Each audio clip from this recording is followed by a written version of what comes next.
This is the heart of a pastor, the mind of an academic, and the voice of a Scotsman. What else can we ask for tonight? Would you join me in honoring Tom Wright?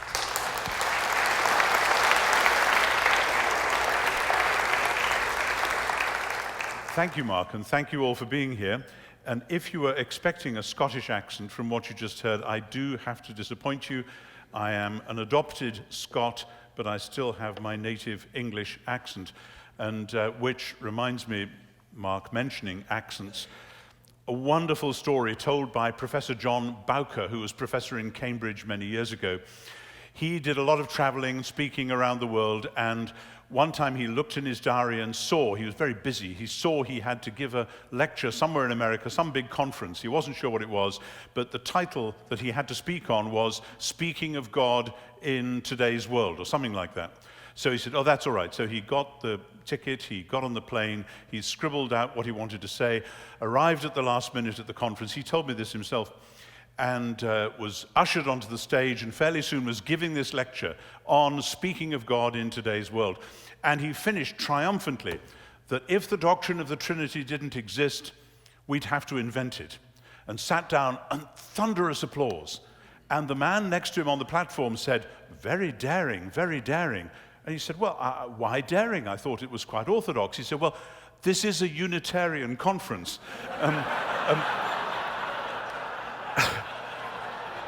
So he says, so why are they applauding? And the guy says, oh, they just love your accent. So where I fail as a teacher, I may yet succeed as a specimen. Who knows? My title, Discerning the Dawn, Knowing God in the New Creation. Discerning the Dawn. When I was Bishop of Durham, I had in my study a wonderful collection of books that had belonged to several of my predecessors, Bishop Lightfoot, Bishop Mole, Bishop Westcott, great men, great books. One of my favorite memorabilia was a postcard which fell out of a book one day when I took it off the shelf. And the postcard was dated 300 years ago this year, 1817. That's 300 years ago, 1, 2, 3, sounds like that. It was an invitation to an afternoon of tennis at Oriel College, Oxford. And it was an invitation addressed to a young man who had at that point recently decided to abandon Presbyterianism, in which he'd been brought up, and to seek ordination in the Anglican Church. The young man was Joseph Butler. He was destined to become one of the great names of the age in theology and philosophy. He became Bishop of Bristol in 1738, was translated to be Bishop of Durham in 1750, which was why some of his books ended up on what became my bookshelf. He only lasted 2 years, sadly, in Durham. He died at the age of 60, but he made quite an impression. Butler's best-known work is a classic study called The Analogy of Religion, written in 1736 when he was a parish priest just up the valley from where we used to live outside Durham. He argued against the then prevailing deists that the problems that they had perceived in Scripture, they read the Bible and said, it's such a messy book and it's full of mysteries and cruelties, or how can you believe it? He said, no, they are actually matched by the mysteries and cruelties inherent in the world of nature as we know it. And in particular, he argued that there was a series of what he called analogies between the world of nature and the truths of Christian faith, which lent, he said, strong support to the latter, to Christian faith. In other words, there were ways of arguing from the way the world is to the truths of Christian theology. Now, that very quick summary does scant justice to a work of subtlety and learning, but Butler is important not just for what he said, but for what he represented, which was a mood of optimism, the early 18th century, of Christian optimism, no less, which expressed itself in many forms. The missionary movements of the time were, many of them, post-millennial in inspiration. That is to say, the kingdom of God was growing and extending. By the missionary work, soon Jesus would be hailed as Lord around the world. George Frederick Handel put this into immortal music in his Messiah, composed in 1741. Joseph Addison, one of the most famous essayists and politicians of the early 18th century, wrote a hymn in 1712, "The Spacious Firmament on High," which expressed a similar point of view to Butler's. The sky, the sun, the moon, and the stars all declare the praise of the Creator. Now, it was a sort of Englishing of Psalm 19, but at another level, it goes the same way as what Butler was doing. I'll read you one verse of it. This is about the stars. "What though in solemn silence all move round the dark terrestrial ball? What though no real voice or sound amid their radiant orbs be found? In reason's ear," very 18th century this, "in reason's ear they all rejoice and utter forth a glorious voice, forever singing as they shine, the hand that made us is divine." That, you might say, is natural theology at its best, a scripturally sourced acknowledgement that the natural world speaks and indeed sings of its creator. A noble vision. And then came the crash, literally a crash. The earthquake that struck Lisbon on All Saints' Day 1755 destroyed 85% of the buildings in the city, killing around a fifth of the city's population, not least those who were devoutly assembled in church for the feast day. But the physical devastation was as nothing compared with the philosophical and ideological devastation. There were, of course, many other reasons for the reaction which followed. Lisbon did not generate the Enlightenment unaided. But the event was seized upon by those who, for a variety of reasons, not least the corruption of the French church at the time, wanted to reject both the Catholicism and the Protestantism of Europe of the day. The most obvious anti-Christian sentiment coming from the French thinker Voltaire, who made a great deal. How can you believe in the God who made the world if this is the kind of thing that happens? And as a result, when the dust had settled, literally and metaphorically, the deism which Butler had opposed was replaced with a similar but sharper worldview, namely a revival of the ancient philosophy of Epicurus. Now, perhaps not all of you know about Epicurus, so let me just say a word. Epicureanism had been Thomas Jefferson was an Epicurean, so he said.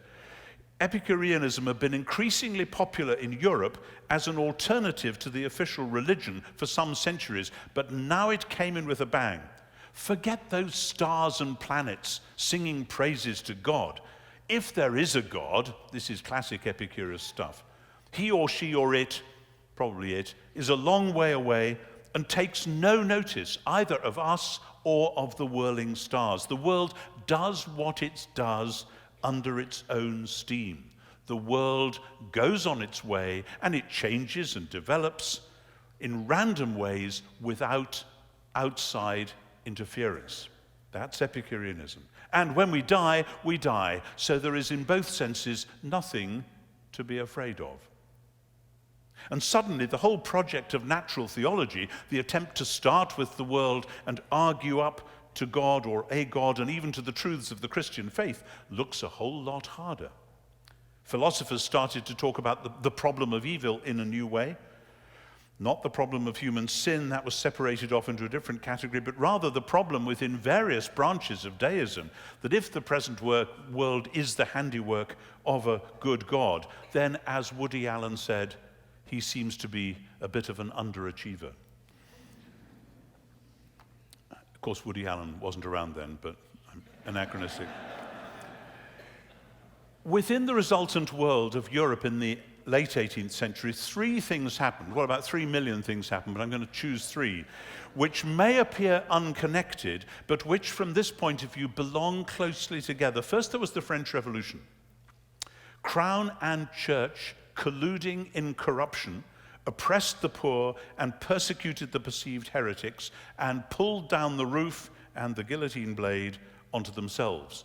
There was, of course, another revolution in the late 18th century, but it's a bit of an uncomfortable subject for a visiting Englishman, so we'll just pass over that one. There was a scholar from New York was with us in St. Andrews for a conference last year, and he'd never been to St. Andrews before, and he played golf. So I took him to my golf club, a little one just outside the town, and he took, not the big one, a nice little one by the coast, and he took a selfie of himself on the first tee and put it on his Facebook page. He said, "This golf course is older than the American Constitution." I thought, yes, good. So first there was the French Revolution. Second, there was the rise of Epicurean science, pre-Darwin evolutionism. Note the ism. This isn't just a theory about evolution. It's a worldview in which evolution, without divine intervention, is a necessary theory. That was developed by people like Charles Darwin's grandfather, Erasmus Darwin, another Lichfield man with a very different view to Addison, who I mentioned before, who was from Lichfield. Third, there was the beginning of what came to be called the quest for the historical Jesus. Hermann Samuel Reimarus was a deist with a difference. He believed in a good and wise deity who we could discover by unaided reason, which was just as well, because for him, the Old Testament was complete rubbish, wasn't divine revelation, was just misleading nonsense. And for him, the New Testament was a self-serving fabrication invented by the early church with very little to do with Jesus himself. And Jesus himself, for Reimarus, was a deluded would-be Messiah who died a failure. He was a political revolutionary, and it didn't work. But his followers stole the body and invented the new movement. If you're going to have a deist view of God, it helps to get rid of the gospel portrait of Jesus. Reimarus' work on Jesus, published after his death, was seen by Albert Schweitzer over a century later as the beginning of the quest for the historical Jesus, which goes on making waves to this day. Now, these things all link up, and part of why I'm interested in all this is that as a New Testament scholar, we often look back to the history of what people have written about Jesus and the Gospels without contextualizing that in what all else was going on at the time. And these things and others like them form the framework for questions that have haunted Europe and America ever since. Please note, this is very parochial. This is a kind of NATO theology, the North Atlantic Treaty, we in Europe and you in America. Most of the rest of the world hasn't had this as a problem. A friend of mine went to teach theology in Kenya and was lecturing one day and said something about the quest for the historical Jesus, which the Germans had been involved in so long. And a student put up his hand and said, "Teacher." And my friend said, as soon as he said teacher, I knew I was in trouble. And this African student said, "Teacher, if the Germans have lost Jesus, that's their problem. We know him. We have not lost him."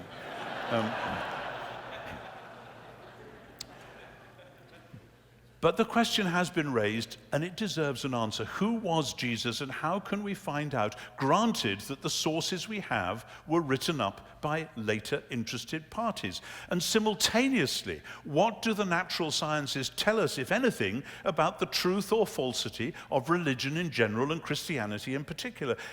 And what connection is there between those two questions and the challenge of modern political life, which was so burning an issue at the end of the 18th century?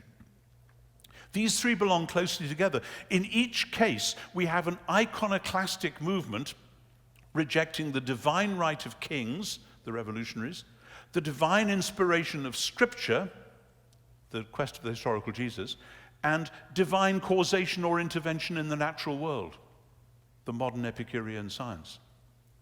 Epicurus never gained much traction outside of a small circle in the ancient world, but he finally came into his own, producing what Charles Taylor has called a secular age. There had never before been a time in world history where, in a culture as a whole, people could and did organize their personal and social life without reference to any divine revelation, purpose, or influence, so that to bring God into the question was a choice rather than an inevitability. That's what he means by a secular age. Now, of course, there are many other things about the 18th century which would impinge on this much larger story. And by the way, the Gifford lectures are 8 lectures. You're getting a brief synopsis in one, so there we are. I want to hurry on to the next phase of the story. Of course, the 19th century in Europe and America saw massive technological and scientific advances which undergirded a new sense of optimism, rather different from the early 18th century, though like it in this respect, that they hoped that actually things were going to get better and better, but this time with God left out of the equation. Very interesting. So that progress becomes self-caused instead of divinely driven. It becomes the sociological equivalent of Epicurean evolutionism. One of the reasons why evolution becomes not just evolution but evolutionism is that it fits with the social mood of the time. At the same time, the political question posed itself in different ways. As the year of European revolutions in 1848 challenged assumptions from one angle, and the American Civil War challenged assumptions from another. Social thought of the time, this goes on being so important, divided between those who believed that society should evolve peacefully and those who believed in the necessity for occasional eruptions, revolutions, whether wars or revolutions. Hegel on the one hand, Marx, if you like, on the other. But both of them were trying to achieve a sense of history's forward movement without divine intervention from the outside. For Hegel, this meant that the spirit, the Geist, was at work within the processes of history. For Marx, it meant occasional volcanic eruptions, but again, emerging from within. And exactly that antithesis, either steady progress or revolution, then emerges in theology, and particularly the study of Jesus. I become interested in this story for two reasons which join up and form the eventual focus of this lecture towards the end. First, the traditions of Jesus scholarship in which I've worked for many years have often forgotten that shaping context of earlier scholarship. When we read the works of our predecessors, we are not simply reading the neutral, assured results of contextless criticism. That would be just inadequate to do it like that. And it isn't enough to say, oh, well, some of them denied the Gospels and others of them believed it. Some were liberals and some were conservatives. It's much more complicated than that. And this relates to the second point, that the question of who Jesus was and whether the Gospels do in fact misrepresent him relates directly to the question of who God is and what we can know about God. You can't escape the Jesus question if you want to talk wisely about the God question. And indeed, this is an aside, but I think an important one. I worry when I see apologists first trying to prove the existence of God and then bringing Jesus into the picture. As I shall say later, the New Testament doesn't do it like that. But here's the problem. Is history, particularly the historical study of Jesus, is that a form then of natural theology, trying to start with something in the world, the history of Jesus, and working up from there? Is this a matter of poor, flawed scholars trying to pull themselves up by their intellectual bootstraps, a sort of intellectual works righteousness? Can historical study of Jesus then provide a foundation for public theology? And if not, then what? These questions have haunted theology, New Testament studies for a long time. And they come up in seminaries and in all sorts of discussions, and sometimes even make the front cover of Time magazine, and they create a sense of malaise, a sense of, can we really trust this stuff? And if people, for other reasons, are worried about their own faith or other people's faith, these things just gnaw away at them. But I'm jumping straight ahead to the truly formative moment at the end of the 19th century, so about 115, 120 years ago. By then, in Britain and Germany and America at least, the mainstream of scholarship was going with Albrecht's ritual. The kingdom of God was a steady development of piety and mercy and love, a vision which was easily translated into comfortable bourgeois life. And at the end of that road, we see Adolf von Harnack's book, What is Christianity?, where Christianity is simply the belief in the fatherhood of God and the brotherhood of man, and let's all just get on with it. But the either-or of steady progress versus revolution had its revenge. And Johannes Weiss and Albert Schweitzer, two famous writers at the end of the 19th century, they looked back to Reimarus, but as far as they were concerned, Jesus was announcing that the world was about to end. The present world was finished, and there was going to be a totally supernatural world instead. Now, people sometimes say they were doing this because they've been studying Jewish texts about the end of the world, but no, the idea of the world coming to an end was actually in the air at the time, in the secular world, and they picked it up because this was a generation protesting against the idea of ritual and Harnack, that all you had to do was just go smoothly forward and the kingdom of God would gradually come without any nasty bumps in the road. And since the notion of apocalyptic has itself haunted Western theology ever since, it's important to see why it emerged and what it meant and what it might say to those who want to construct any kind of natural theology today. Now, the main 20th century protest against natural theology, starting with the world and working up to God, was expressed most famously by Karl Barth. But his protest wasn't simply about the difficulties of starting with looking at the natural world and reasoning up to God. It was about the way in which the liberal vision of ritual and Harnack, in which Barth had actually been trained, had let Europe down, so that a terrible and unnecessary war was actually justified by the theologians. Harnack and others signed off on the letter supporting the Kaiser at the beginning of the First World War. Barth was horrified. And that likewise, the churches didn't seem to be doing much, as he could see, about the plight of the poor in the Swiss town where he was working. Something new was needed, a fresh word from God, a word from outside the process, something that would come in vertically from above. Hegel had failed, Schleiermacher had failed. A warm personal piety and a belief in the slow development of the kingdom simply wasn't enough. What was needed was an apocalyptic vision and word and reality. Interestingly, Barth was already saying this long before Adolf Hitler came to the fore. But then when Hitler emerged in the Germany of the 1930s, Barth came out even stronger because Hitler was coming in on the tide of a new theory of progress, a new Hegelian optimism, that the National Socialist Party was the thing that had emerged from the processes of history and was now going to change both Germany and the whole world. And Barth said no. It wasn't just about theology, it was about politics, and he didn't separate them, of course. But in fact, both Hegel and Marx were producing parodies of two different kinds of Jewish salvation history, but with God left out. What the Barthians then and now have tended to do is to look for an apocalypse which is all divine action, but with the salvation history left out, and that too is a parody. But I hope I've said enough in this historical scene setting to explain that the question of how we know about God, you may say, like my friend's African student, we know God, we don't need to go through all this stuff, we worship God and that's quite enough. Well, fine, but you will know, most of you will know, there are big questions out there, and those questions are not just out there, but they'll come in here too. We need to go around these tracks.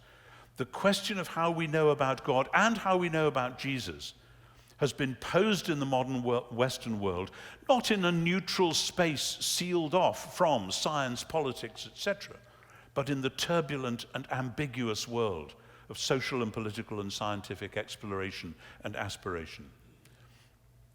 Exegetes and theologians sometimes write, as I've said, as if they're simply standing on the shoulders of other people who've produced assured results. Don't believe it. That can be disastrously misleading. Now, I shall come back to all this a little bit later when I'm going to try to argue that the New Testament's presentation of new creation focused on but radiating out from Jesus and his resurrection, seen both as part of history and as the launch of a new kind of history. I shall argue that all this is the ultimate answer to the questions of Reimarus and Erasmus Darwin and the revolutionaries. These are inseparable. And though that makes life complicated for us, well, the real world is complicated, isn't it? We all know that. And we're more likely to understand each part if we see it in relation to the others. But just for the moment, I'm going to park this overbrief historical survey of how we got into the present dilemmas and approach things in the middle part of this lecture from quite a different angle. Let me take you to a different place, to 7 quick questions. 7, it's only 7. I have this memory, some of you have heard me say this before. my wife and I were on vacation many years ago doing something or other, and we ran into a delightful couple about our age. The guy was a young businessman who'd made a ton of money and had retired and was having fun. And he'd never been to university. And when he discovered I was from Oxford, he said, you know what I think about Oxford, he said, is two men in tweed suits on the top of the number 17 bus, and one is saying to the other, and ninthly,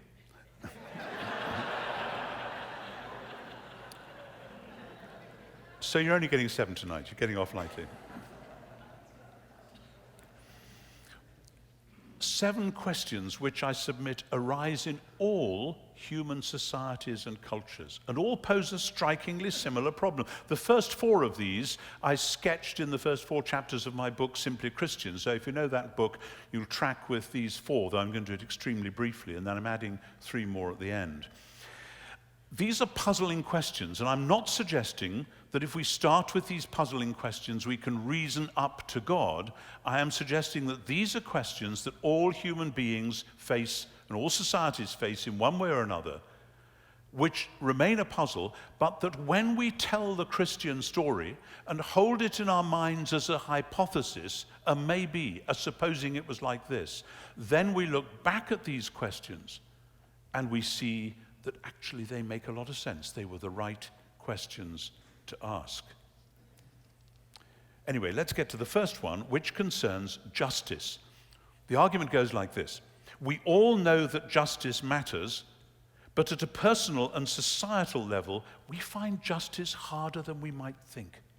I speak in the presence of an eminent lawyer, but I'm going to stick to my guns. We have, in other words, a strong sense of fairness and unfairness, especially in matters concerning ourselves, but we're all tempted to bend the rules, again, precisely when it concerns ourselves. And the institutions we set up to do justice in our society have a rough and ready quality about them, while the category of so-called just war is still controversial and is seen by some as a contradiction in terms. In other words, we all know that justice matters. You imagine living in a society where there is no justice at all.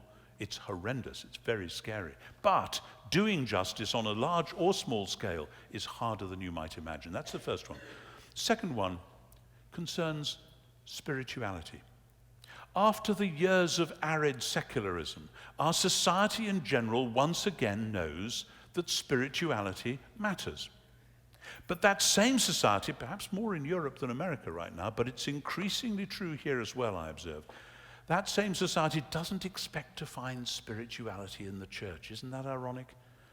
Official Christianity, no, that's religion. And people contrast being spiritual with being okay, they say, I'm not religious. In case you get the wrong impression, I'm not religious, but of course I'm a deeply spiritual person. But what is spirituality? And how do you acquire or retain it? And is there a difference between healthy spirituality and unhealthy? And if so, what is it? That's tough, because I think we all probably know that there are healthy and unhealthy forms, but it's hard to put your finger on it. It remains an elusive, perhaps even a risky part of human life.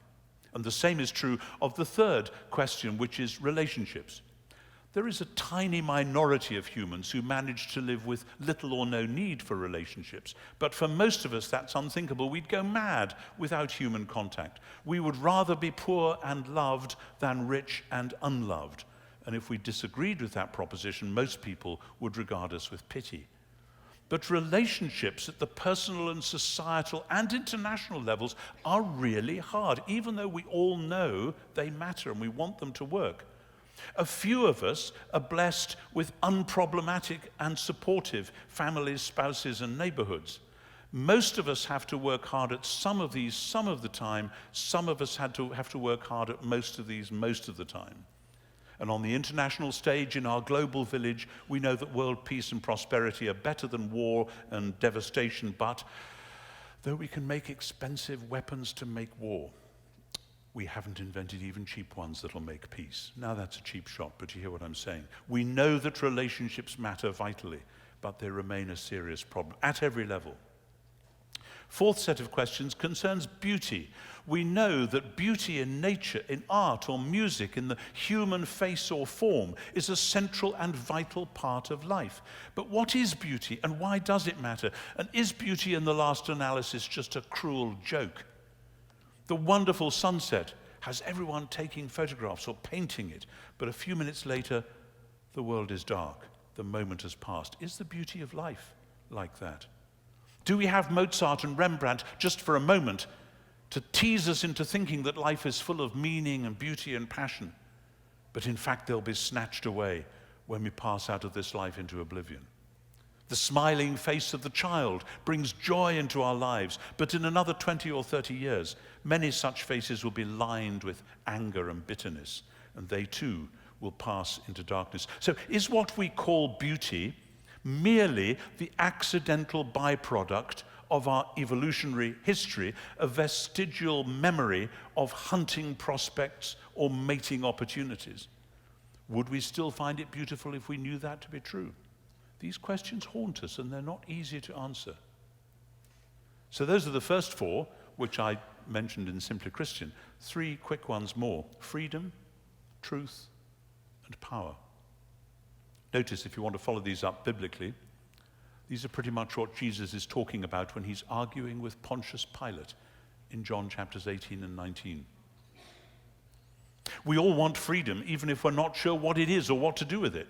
Philosophers still debate whether we humans really have free will or not, or if we do, whether that means that we're just random particles whizzing around without purpose, deluding ourselves that we know what we're doing. Social and political freedom is as elusive as ever. As we all say we believe in freedom, but new forms of slavery emerge just when we thought we got rid of it. And moral freedom collapses into license, which is again a new form of slavery.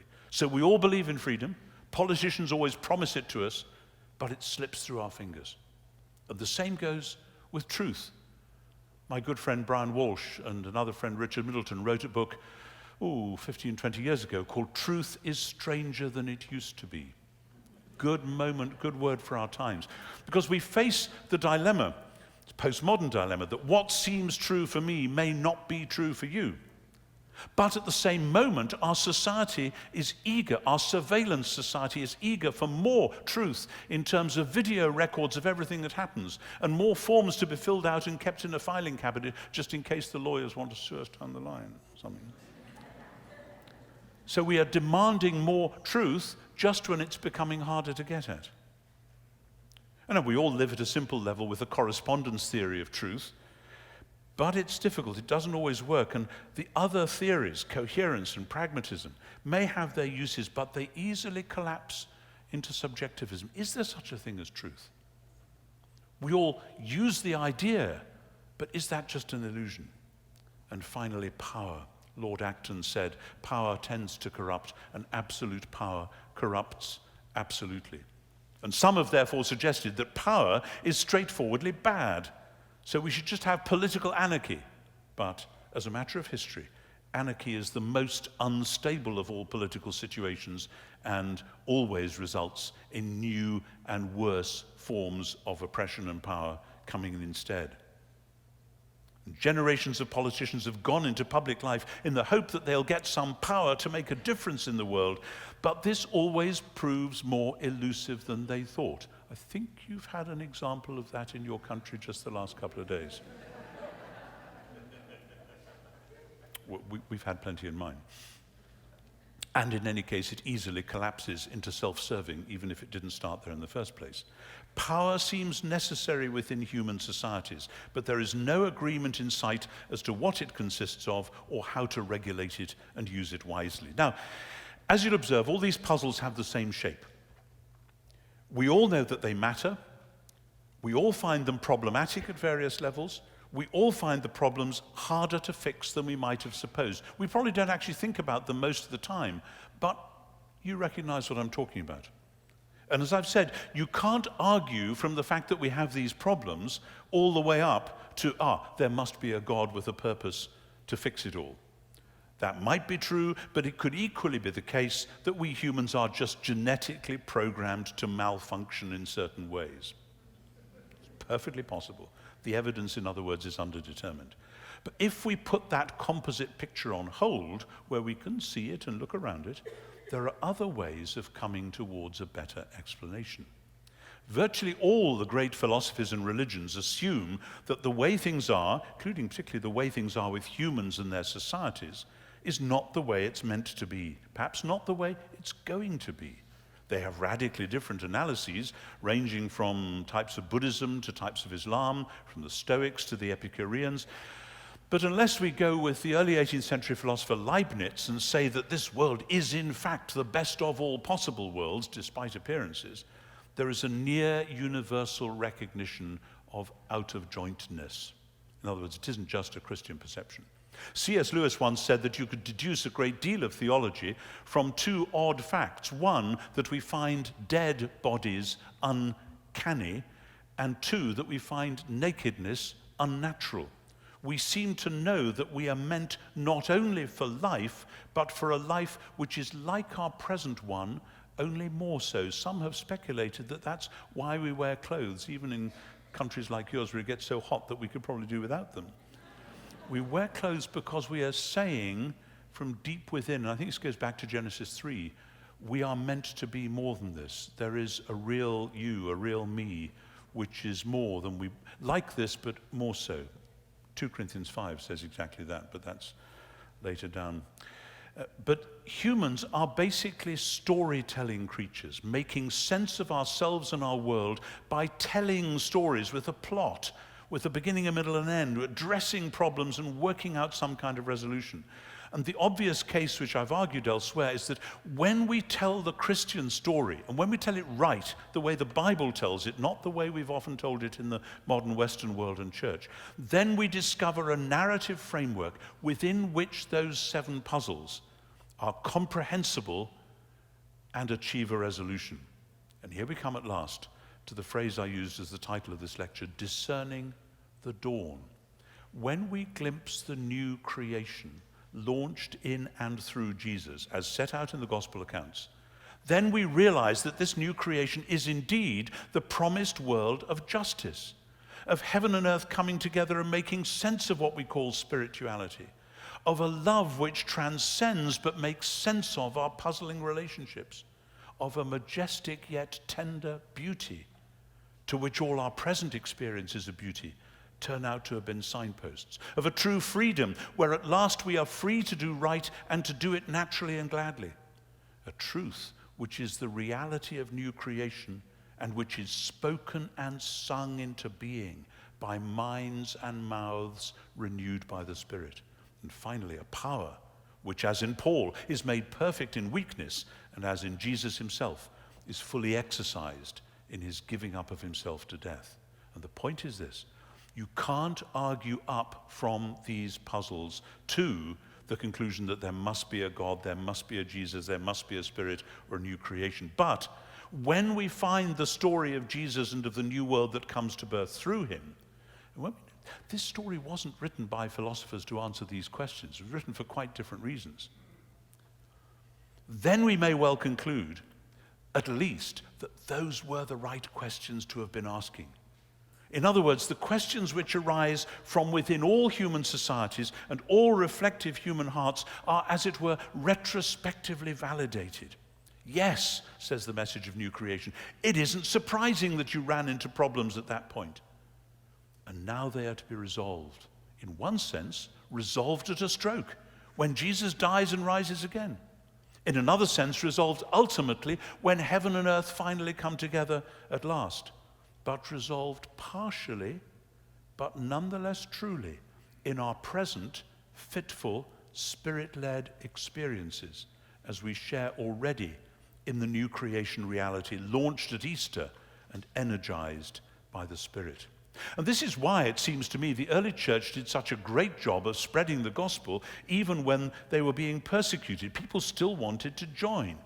There were, of course, philosophical theologians who did the rational arguments. But what counted as the real Christian apologetic, what brought more and more people into the church, was those 7 qualities peeping out.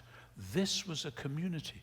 that was doing justice in the sense of putting things right locally by caring for the poor and the sick. This was a community where prayer mattered and God seemed powerfully present. This was a community where a sense of cross-cultural family, new type of relationships, previously unimaginable, was a reality.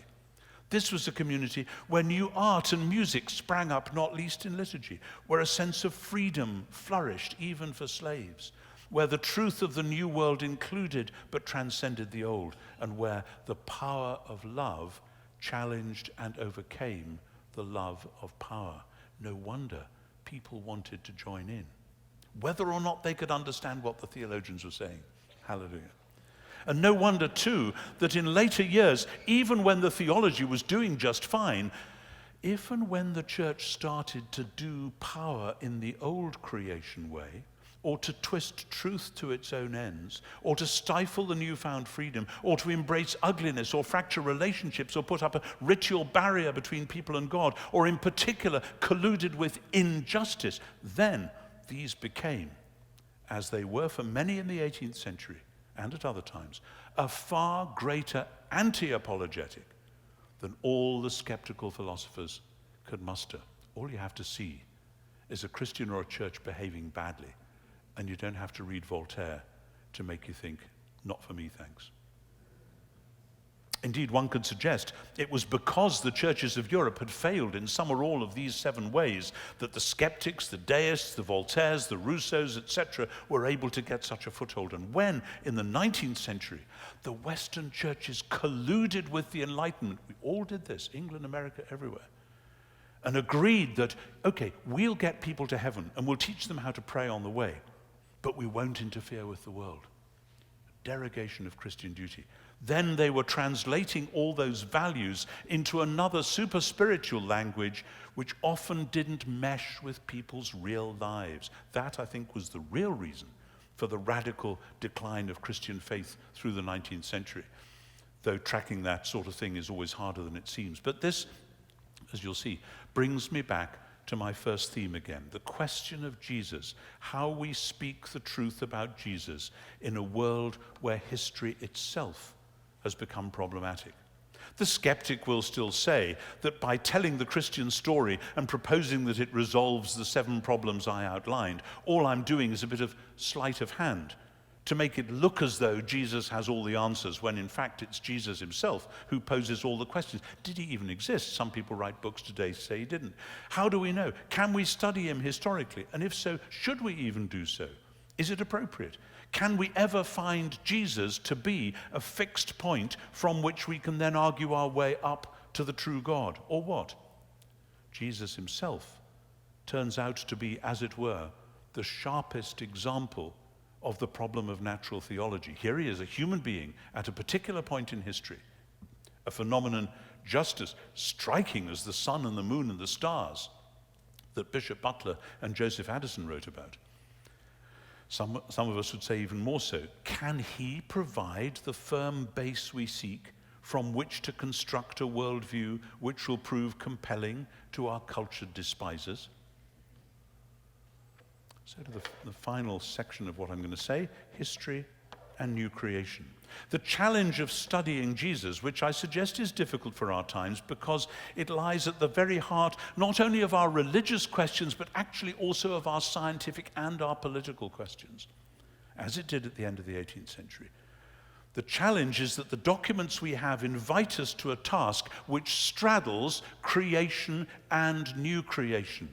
The 4 Gospels are ultimately incomprehensible if you try to understand them simply as a very odd story within the old creation, within the world as it's been. They fall apart if you read them like that.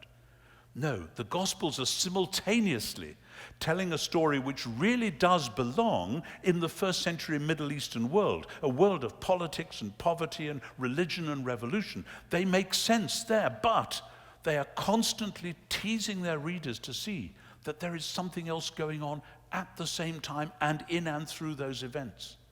They are not just very odd stories within the old world, they are the paradigmatic and generative stories within the new world. This is where Hume's famous critique of miracles and many would-be conservative responses get it wrong. Hume said famously that miracles don't occur, they can't, and therefore they didn't and don't. The respondents have said, oh yes, they do, because God is powerful enough to invade creation from the outside. Both of those operating from the deist starting point. But the first century Jewish point, where Jesus started from, is quite different. For the Jew, the temple was where heaven and earth came together, because heaven and earth were made for one another. They were made to overlap and interlock, and the temple was a sign of God's desire and design eventually to join them completely and forever.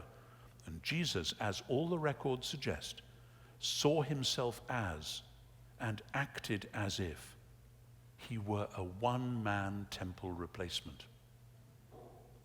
Where he was, heaven and earth came together and generated new creation. The miracles, and supremely Jesus' resurrection, are not bizarre events within the old world, though they are that as well, and we must never lose sight of that. Thy kingdom come, he taught us to pray, on earth as in heaven. And he went about showing, close up and personal, what that would look like. The remarkable things Jesus was doing, and most remarkably when he rose from the dead, are the launching of new creation from within the old, not stepping out of it into some far-flung Platonic reality. And if this is true, a possibility never even considered by most of the Jesus scholars of the last 2 centuries, then it isn't just a matter of realigning various things we can and must say about Jesus himself. It will mean a realignment of what we mean by history itself.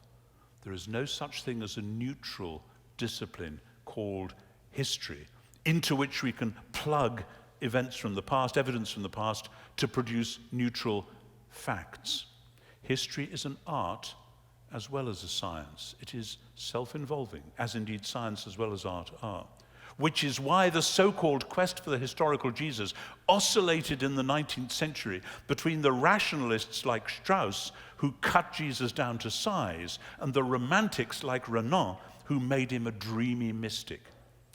And this is why the apocalyptic proposals of Weiss and Schweitzer were both completely right and completely wrong. And if we want, as I do, to mount a new kind of new creational natural theology, a matter of discerning the dawn and realizing that the dawn has broken in, not in some other world, a distant Platonic eternity perhaps, but in our world, affecting our politics and economics, our justice, our spirituality, relationships, beauty, freedom, truth, and power, then we have to do business with these proposals and bring them back down to earth, to the earth of real first century history and the earth of real 21st century reality.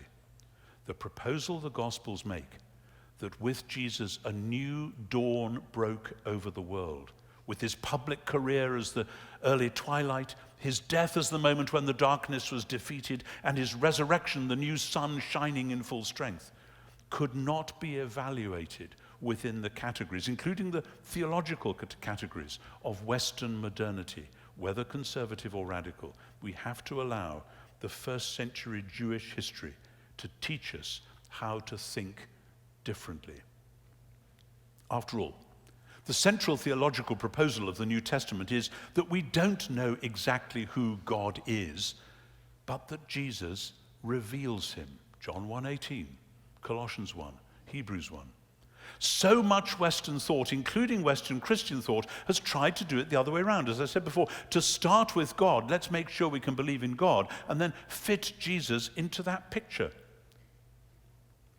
Much of the debate about natural theology, about the rational arguments which try to get to God from the way the world is, has done that. And the response of the apocalyptists, from Barth on Romans and plenty of others, has been to say, no, we need a new word vertically from above, breaking in to the closed continuum of history and opening up a new set of possibilities. But the trouble is, if you say that Jesus is a word like that, you're always in danger of producing a Jesus who isn't really human. He just appears to be from time to time. Or at least a Jesus who might be human, but whose humanness isn't really the important thing about him, except as a a vehicle of necessity for what his divinity is going to do. But the whole New Testament rebels against that and urges us to take seriously that Jesus is the image of the invisible God.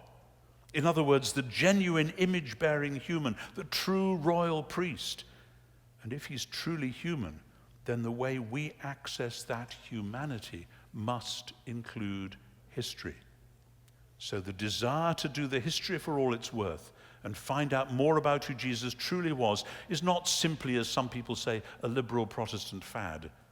Okay, the project can be hijacked by all sorts of reductive movements, exactly as in his own day, Jesus was aware that when the kingdom of God is breaking in, all sorts of people try to get in on the act and twist it their way.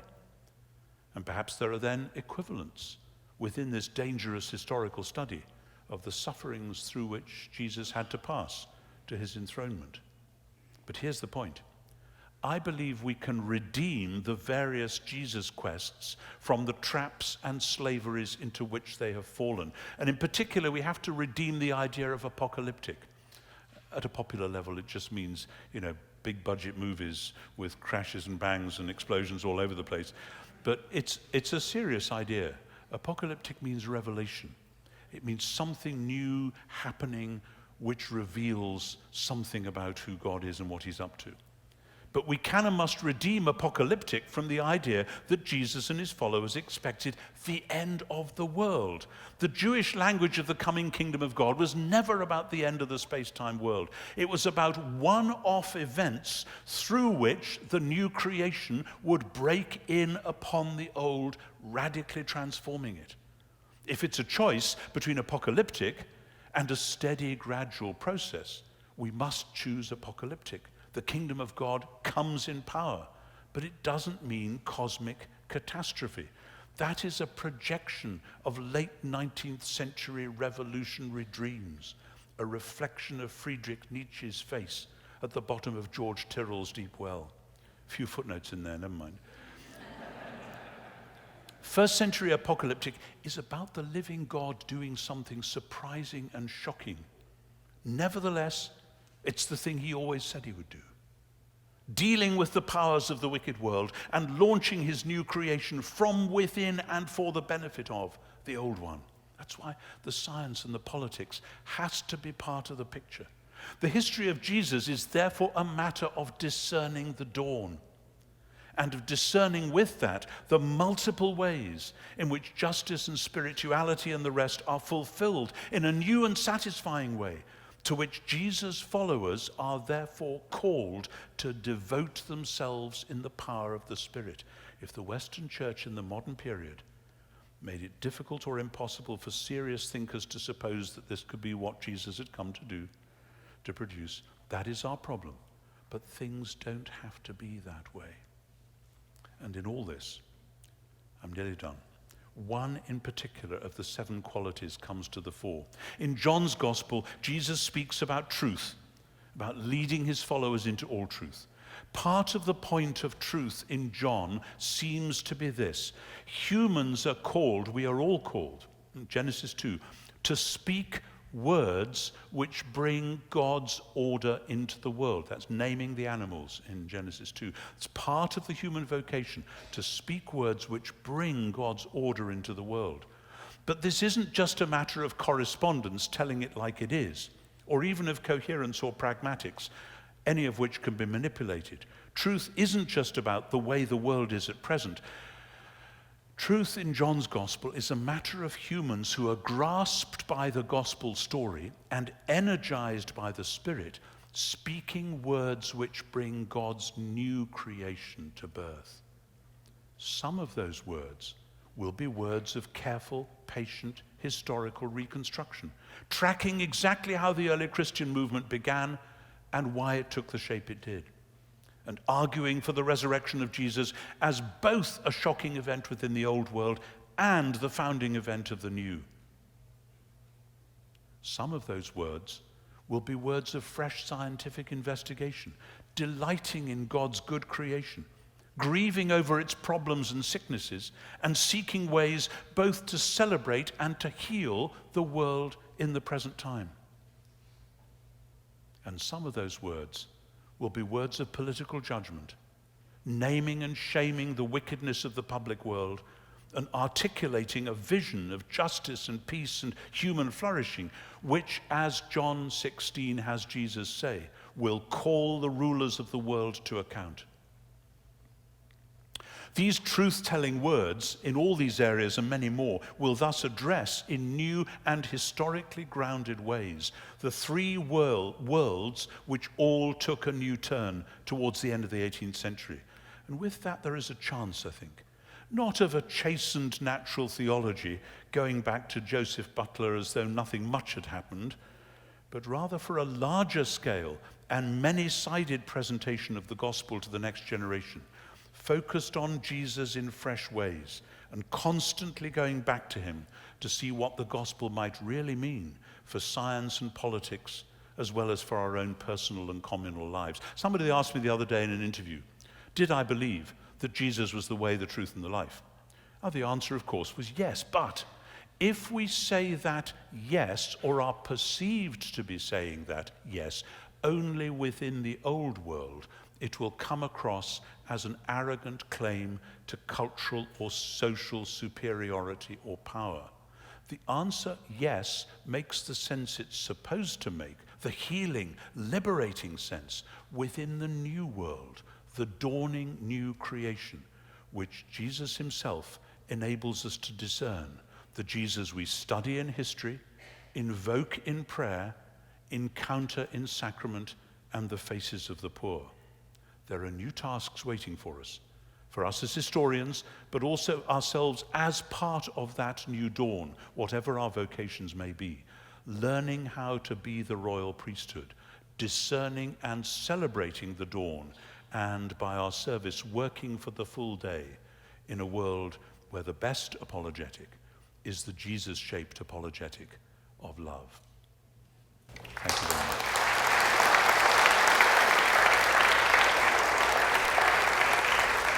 Okay, I'm going to ask you some of these that are truly long lectures, but maybe you can give a quick enough answer that we can then get something else. Discuss old and new creation in relation to temple imagery as depicted in Genesis 1 and 2 and Revelation 21:22. Wonderful, great question.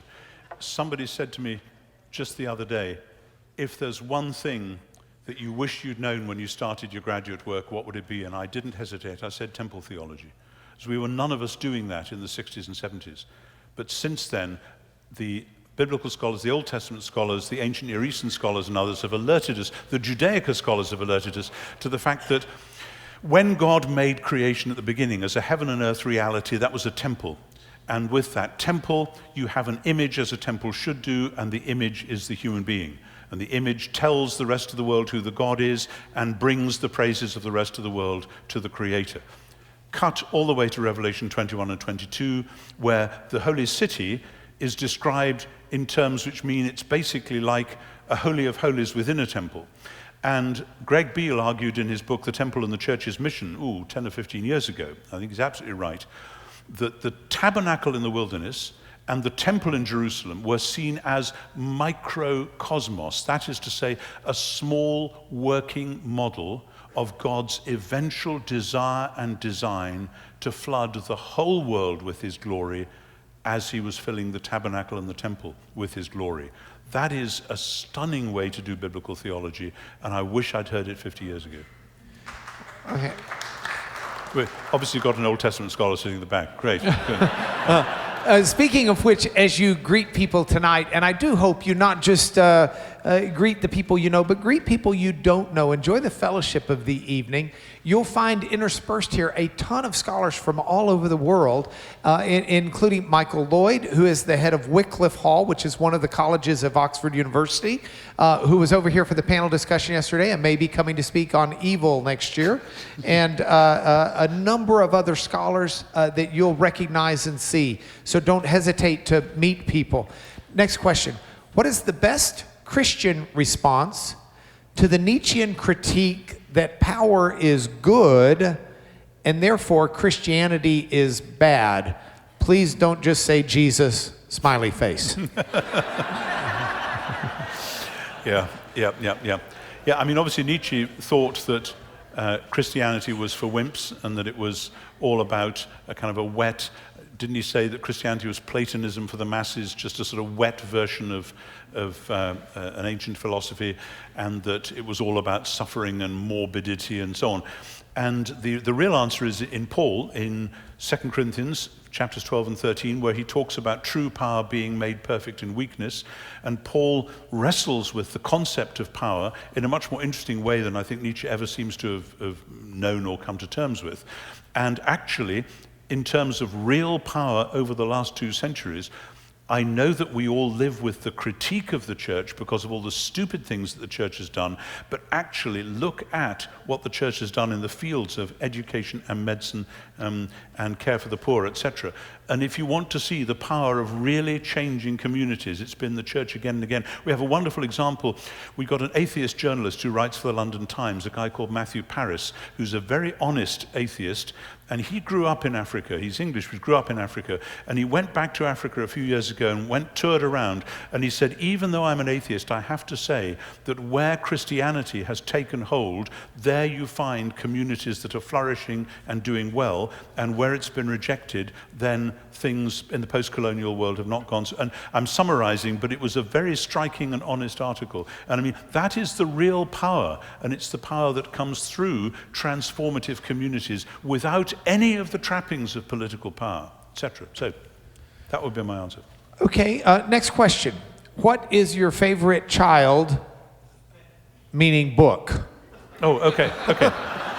Yeah, tricky. I actually, at the moment, I mean, you know, it's a funny thing.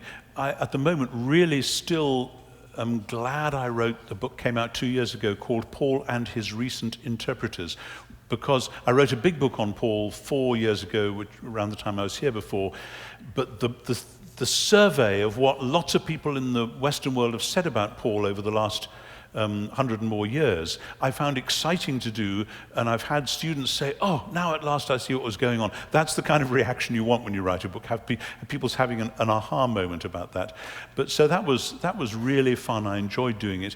And as I look along the shelf, I think that's, and the other one I'd have to say was Revelation for Everyone. I did this commentary on the whole New Testament, the Matthew for everyone, Mark for everyone, etc. And to this day, I'm not sure whether I like Revelation for Everyone best because it was so exciting to do, or because it was the last one. It meant I'd got to the end of this task. So, okay, all right. In a postmodern culture that doesn't value objective reality or truth, should Christians seek to express their faith in ways other than factual historical claims? Okay, there's a lot of interesting implications hiding under there, aren't there? Because objectivity is broadly speaking a myth, that as soon as somebody says something, they are involved in what they're saying, and then they have a reason for saying it, and so there is at least an element of subjectivity. Now, okay, the closer you get to pure mathematics, the closer it is to something that can be called objectivity. But in most things other than mathematics, it kind of recedes. And particularly when it comes to history, there are things we can say absolutely definitely. We know that Jerusalem was destroyed in AD 70. We know that Julius Caesar was murdered in 44 BC, etc.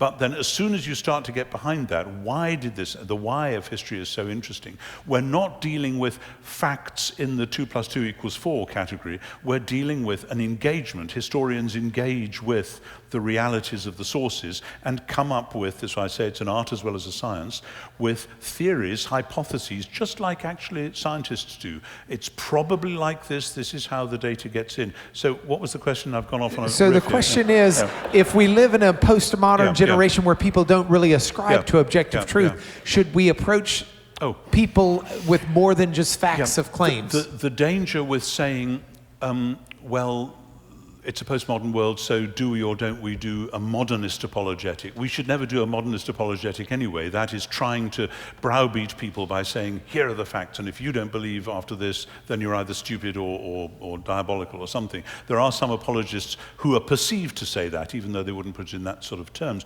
But that isn't to say we should collude with postmodernity and just say, well, never mind the facts, just feel how nice it is at the moment, because that's just playing, that's just trivial. And actually, postmodernity is always parasitic on modernity. You know, in order to do postmodernity, you have to be able to surf the web for a start. But in order to surf the web, you have to have high-octane modernist technology. Otherwise, your postmodern project just isn't going to get you anywhere. But there are other oddities like that as well. But the awful thing is, you know, we in the West play with postmodernity, and it's fun, it's interesting.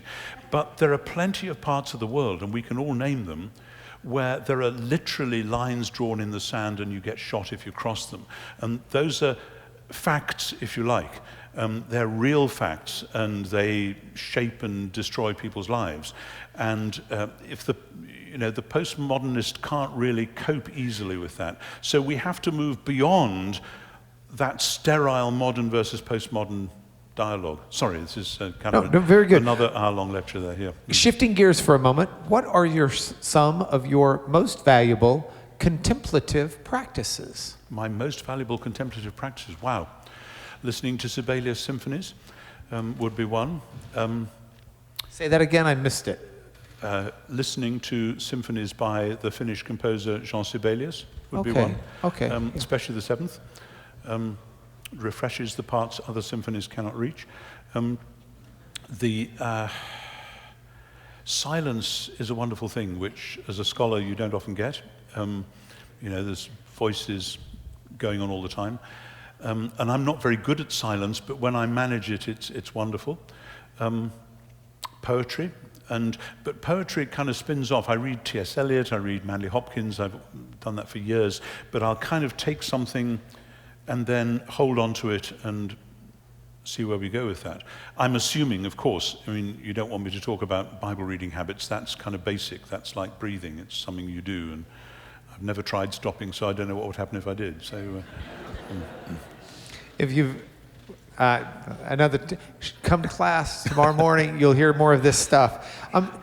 Do you see any contradiction between Christ, the unique Son of God, and the scriptural revelation of Christ as the first fruit? Do you see that those contradict? A unique Son of God and as the first fruit. Yeah. Yes, the question wasn't entirely clear to me, and it may not be clear to everybody, but presumably the second part of it is that because he's the first fruit, then as C.S. Lewis said, God's intention is that we should all be little Christs. So that there is a uniqueness, but there is also a likeness. And of course, within, say, Romans 8, you have the Son of God as Jesus himself, but then sons and daughters of God, but Paul uses the same word son, meaning all those who belong to him. And Paul is very explicit about, in Romans 8:29, he says, the aim is that we might be conformed to the image of the Son so that he might be the firstborn among many brothers and sisters. So there is no contradiction. The uniqueness of the Son doesn't mean he doesn't have brothers and sisters.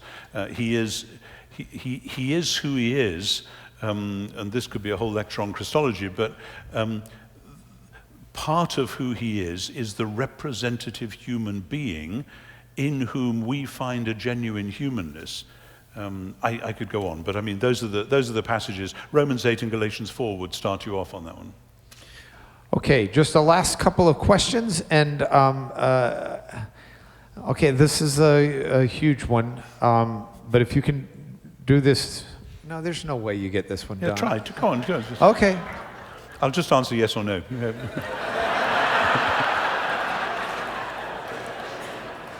Where is Christ's substitutionary atonement and justification by faith in this picture of new heaven and new earth? Okay, 3 half sentences. God's intention is to put the whole creation right. In the death and resurrection of Jesus, God accomplished the defeat of evil and the launch of that new creation. So that was the original putting right moment, pointing towards the future putting right moment. When you or I believe that Jesus died for us and are put right, justified by faith, we are put right because of that first thing in order to be part of God's putting right purpose for the world. Is that okay? That's pretty good. That's pretty good. I was scared to death that was going to be like 45 minutes. How does love fit into the puzzle? Is it one of the 7 questions?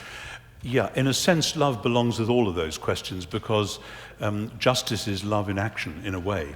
When there is something wrong in the world and we seek to put it right, it's because it should be. I mean, obviously, justice can flow from anger and hatred and bitterness, but ideally, God's justice flows from his love. All the way through, truth, when you do what I was trying to do with it at the end, is a matter of loving the world so that we speak wisely into it and bring about that creation. Likewise, relationship, spirituality. That's the extraordinary thing about 1 Corinthians 13, Paul's great poem about love, is just how many other aspects of Pauline theology are just drawn in there and held. It's one of those mysterious things that ethical theoreticians can separate out love and say, well, there's all these different things and love is one of them. But actually, the reason it's the greatest is that it does hold all the others together. Did your name N.T. Wright motivate you to study the New Testament? No. No. Did you name your son Oliver Thomas Wright or O.T. Wright in hopes he would study the Old Testament? Well, I added the last question. I'm sorry. We knew that when we were going to have another son, he was going to be Oliver. And since my first son hadn't had the name Thomas, we gave him that as well. But there was just a little joke in the back of the mind, yeah. Last question. Didn't work, by the way. Last question. And this is tough because they're asking in 5 minutes, and you don't get 5 minutes to answer it, but it's the question. How would you explain the gospel to someone in 5 minutes in a coffee shop? In a coffee shop? Perhaps by offering to pay for their coffee?